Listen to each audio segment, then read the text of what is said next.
Today we're going to be doing an unboxing review on the Crimson Trace Rail Master Pro laser light combo. It takes a CMR-301. It's a green laser, 1000 peak lumens, so you can actually change your output, pick rail, and M-lock mounts, and I'll show you how to do that. Remote switch and rechargeable lithium-ion battery. And of course it comes with the Crimson Protect lifetime warranty, but we'll see how that goes. So I did already undo this so I could make sure all the parts are there before I decided to talk to you guys about it. So just give you an idea what the back of the packaging looks like. You can pause the video and look at that if you want to, but we're going to get into that. We'll say this is some precision packing. There's going to be things down here at the bottom that you're going to need, so you got to shimmy them on down.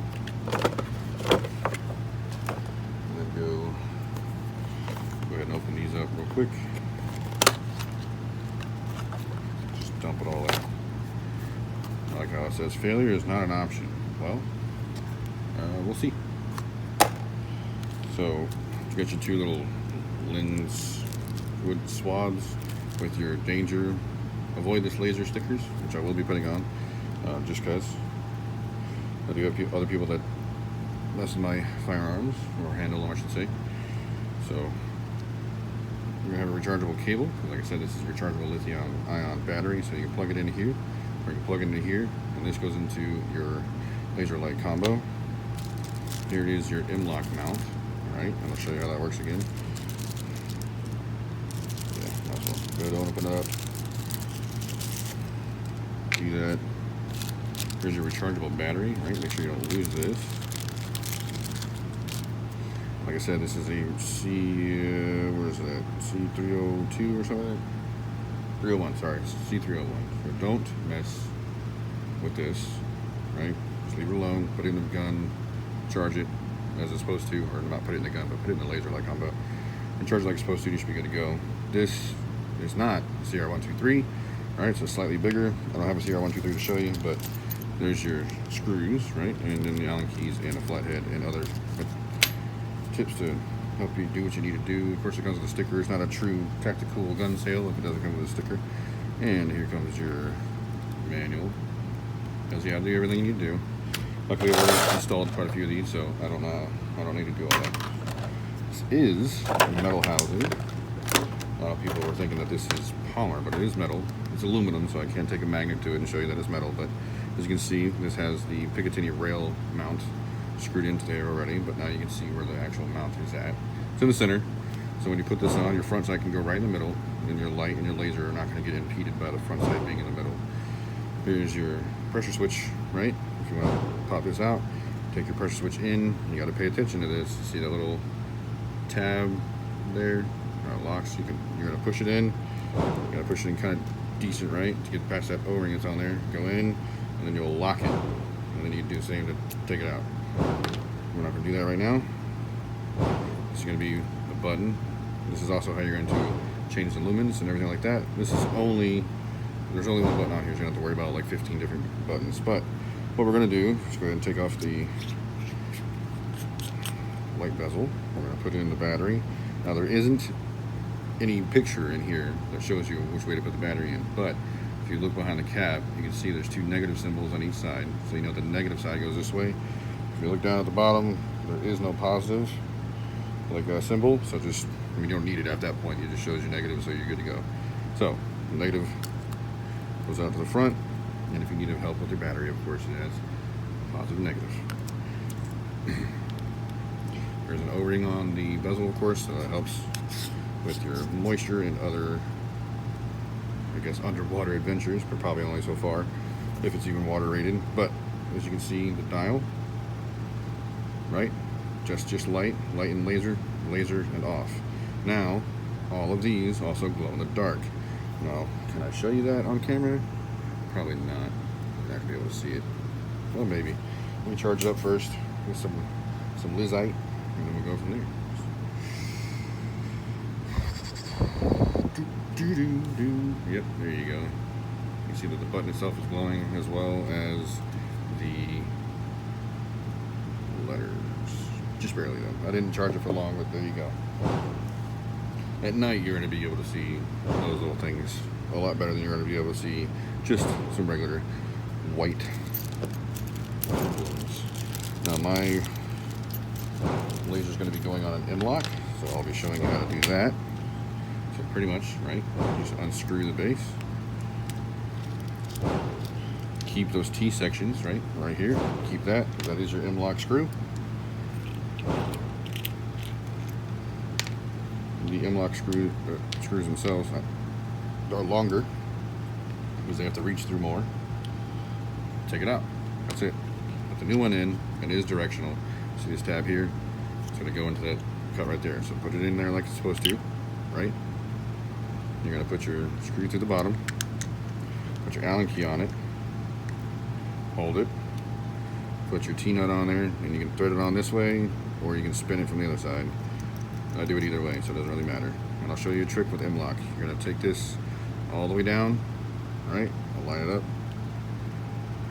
or try to line it up as good as possible with the locking tabs there. I didn't knock out the other T-nut. There you go. Alright. Now I will say the website is a little bit misleading on the color of this. It says that it's FDE, which it is and it isn't. This is like a tannadized color, but it comes out more like a coyote. So on the website, when you look at the picture, it's going to look like this. This is actually still darker than the picture, so it looks more like something like that. But when it comes in, it's going to be more of a bronze. I don't have a problem with that because mine is going to go on a green and tan combo, so the bronze is going to help. At this point, you're good to go. Now, when you put this on the M-lock, see how it's tightened all the way down? You can put it on the M-lock, and then you're going to put it in the rail, and I'll show you if I can. Put it in the rail, you're going to loosen it, right? You see how it's starting to pull away from the actual object. Once it gets to the point to where it's going to slide past the rail, it'll turn, and then you'll start going right. And that's it. It'll lock down on both sides, and you're good to go. Now I cheated, of course, because I did it with my finger, but that's how it will work. Instead of going in there like this, right, it's completely out again like that, and then you're just sitting there doing this on the other side of the rail, and then you have to like push backwards and get it to lock. But the other way is way easier. Just tighten it down like I said. I'll show you again. Tighten it down like I said. It's going to come up like that, and we'll say right now it gets past the point, it'll turn left, and then at that point you can just turn right and it'll lock. And as you can see, it does a pretty good job of doing that. Alright, and that's it. That's really it. I'll show you the actual.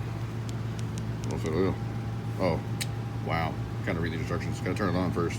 So we're gonna turn on to light and laser. So you can see the laser and the light. Well, we'll just turn on the. Alright. There's a laser. And you can do this on the actively. So and this is just light. This is like the laser. You can't see it. There's the laser. I want to turn on the light only, and then I'll show you how to program it. So you click it twice, it'll flash, and it has just gone down in brightness a little bit. You probably can't tell on the camera, but there you go. Which went down even more, and then pretty much you click it on, double click, if I'm not mistaken, and then it'll do that. Now I'm back up to 1,000. So I don't need 1,000 because I need to plan myself inside my house when I'm trying to shoot somebody else, if that's the case, right? I'm not saying that I'm looking for it, but it can happen. Alright, now I'm kind of on the low one, so I'm going to do that. And then I'm going to switch it back to laser and light, and I'm going to take my pressure switch. Later on, I'm going to plug it in, twist it, make sure it's all the way in, because you can't just twist. It won't allow you to twist anyway. Make sure you're past that O-ring and then twist. And then you can put that on the rail however you want. Now I will say, if you're going to use the Picatinny rail mount, which a lot of guns still run the rail up top. I run my lasers and lights up top, not on the sides. I try to make everything streamlined, especially helps within your cases. If you have things coming out like this in your case, it's really hard to close the case. And you know, smushing it, you can ruin the actual zero and stuff like that. But we'll go ahead and go through the whole process again, but I'll show you how to do it with a rail.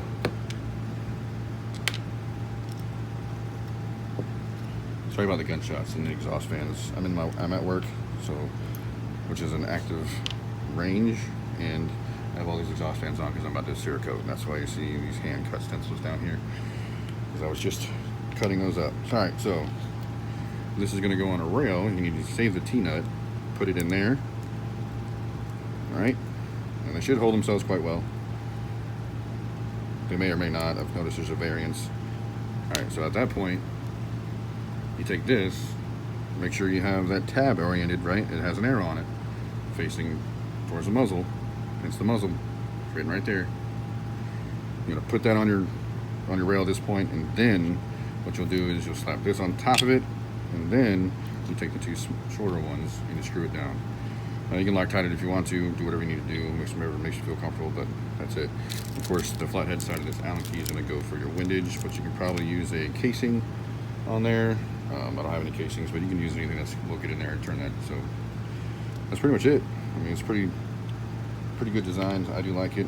Otherwise, I wouldn't have got it myself. But that's it. That would be the Crimson Trace. What do they call this thing? Rail Master Pro review, unboxing. So I'll get some more videos of this thing at night, and hopefully my camera can show that to you guys at night, and then you can form your own opinions on whether or not you want to get it or not.